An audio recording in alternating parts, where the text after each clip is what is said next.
From 4 News Now, with live updates throughout the day, breaking news as it happens, and weather every 10 minutes.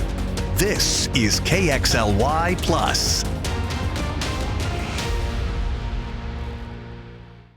Good morning. For 4 News Now, I'm Rob King. Coming up tonight, Derek Dice has a special report airing in 4 News Now at 6, which is going over a local digital currency scam and how you can avoid falling victim to it. Here is a little bit more about that. A random text message hiding a sinister motive, and anyone can be a target. A woman lost her entire life savings. I'm Derek Dice. I'll tell you how to spot the scammers before it's too late and the number one mistake they're counting on you to make tonight on 4 News Now at 6.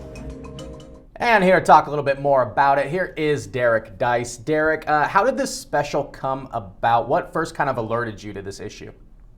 Yeah, we were just basically hearing from the Spokane Police Department that this has really become an issue. And you said local, Rob, but it's really nationwide. This is happening all over the place. Detective Tim Schwering said cryptocurrency scams subjected losses of $6 billion to Americans nationwide. It is unbelievable. And we're talking amounts of hundreds of thousands of dollars to victims here in the Spokane area that have fallen victim to these. And they just get sucked in. And next thing you know, they're forking over money to someone they've never even met before.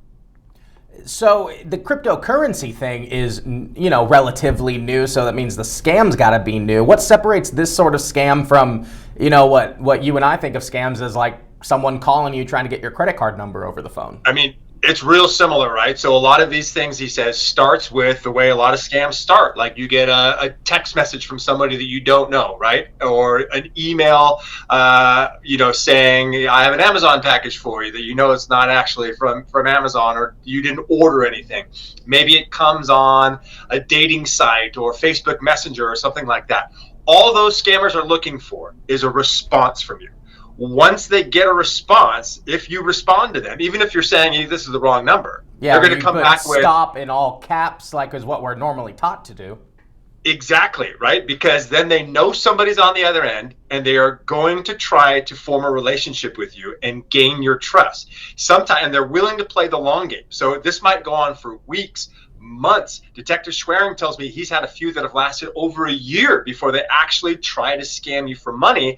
And then they come up with a reason. Hey, now that we're good friends, I've got this surgery that I really need. I need $10,000 for, or $20,000 for, or I have this grandson who might be going to jail if I don't have the money to bail him out. And next thing you know, you find yourself going to a Bitcoin ATM, and I'll explain this in just a second, buying Bitcoin at these ATMs there all over town, Rob, and then sending cryptocurrency to someone, again, that you've never, ever met before. A Bitcoin ATM. So, you can't pull out Bitcoin. So how does that work? Right. I had never heard of this before doing this story. And Detective Schwering said, yeah, you wouldn't believe it. They're all over town. I did a Google search and I found 29 of them in Spokane. They're in places like, mini marts and even some like drugstore, convenience stores like that. And what they are, it looks like a normal ATM, but it says like Bitcoin on it. And you can use your bank account information to purchase Bitcoin and then transfer it to a digital wallet, whether it's your own or somebody else's. So what they're doing, most of these scammers are overseas, right? They're in places like China, like Russia, what have you. And so when you send them cryptocurrency to these countries who don't necessarily comply with US legal requests, that money is gone, right? So if they're saying, I am so-and-so, right, and I'm your friend now, and I'm whatever, but that person is probably behind a computer in a foreign country, and once you send the crypto to them, the U.S. has no legal recourse to get your money back. Were you able to speak with any victims who've fallen for this? So not for this particular story, but I did speak to a woman on the phone last night, and she is referenced in this story, and she has agreed to do an interview with us, and we will do a follow-up story with her. She lost over $300,000. And she is a senior citizen, and this is her life savings. And she told me, she's like, I can barely even drive right now because I don't know if I'll have money to fill my gas tank again. And she said, this is not only crippling me financially, it's physically and emotionally, because she's so distraught. She can barely eat. She can't sleep, thinking about how did I fall for this, and how did I send somebody I don't know over $300,000? That is astonishing and It's horrible. mind-blowing. And there's no legal or any sort of recourse?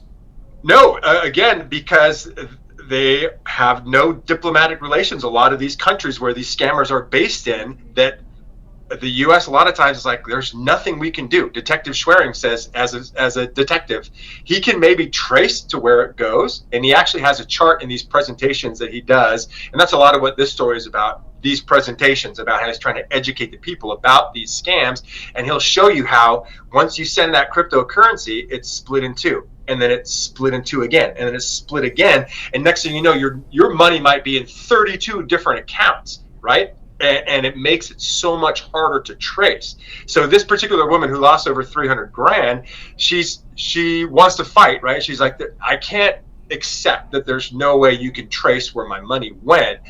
So even though Detective Schwerin can't do anything with her, she is working with her bank and other people to try to see if there's a way to get it back, because again, that's her life savings. She is financially crippled by what happened here. And, you know, Detective Schwerin said it's not just happening to senior citizens, Rob. It's happening to people in their 20s and 30s who you would think would be, you know, growing up in the age that we are and knowing that scams are so prevalent, might know better. But these guys are professionals, and this is what they're trained to do, is to try to scam you from your money so they can be very, very convincing, and people just keep falling for it. Derek, you mentioned now you want to do a follow-up on this, and you're going to speak with one of the victims. Do you want more victims, if they have fallen for this, to reach out to you? Absolutely, yeah, we would love to. I mean, I think it's interesting. Tim Schwerin said it. These scams work best in secrecy, and there's an embarrassment factor here, right? If you've forked over money and then you realize, oh, what have I done? You might want to keep it to yourself because of that embarrassment.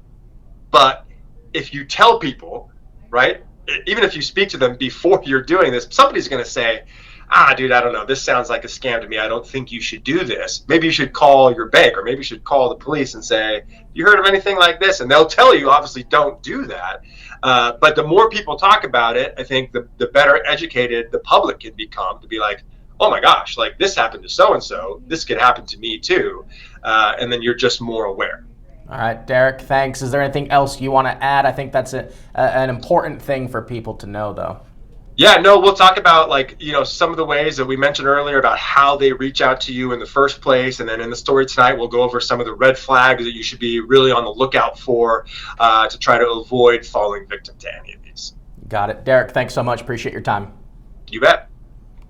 And like Derek said, you can watch his full special report tonight in 4 News Now at 6. It'll be also up on our website following its conclusion on KXLY.com and KXLY Plus. Coming up in about 20 minutes from now, we're going to have a KXLY Plus live update with today's top headlines. But for now, live in studio, I'm Rob King for 4 News Now.